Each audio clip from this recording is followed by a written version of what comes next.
Russian Aerospace Defense Forces will get 20 Su-35S fighter jets of the 4++ generation by the end of 2020. Deputy Defense Minister Alexey Krivoruchko said on Wednesday during his visit to the Komsomolsk-on-Amur Aircraft plant. The plant is following the plan with Su-35 manufacturing, and we expect to get several aircraft even ahead of time this year. In accordance with the current contract, we expect another 20 Su-35S fighter jets this year and next year, Krivoruchko said.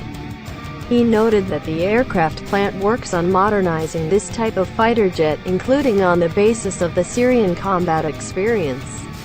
In particular, next modernized versions of Su-35S will be able to use all types of air-to-air and air-to-surface missiles.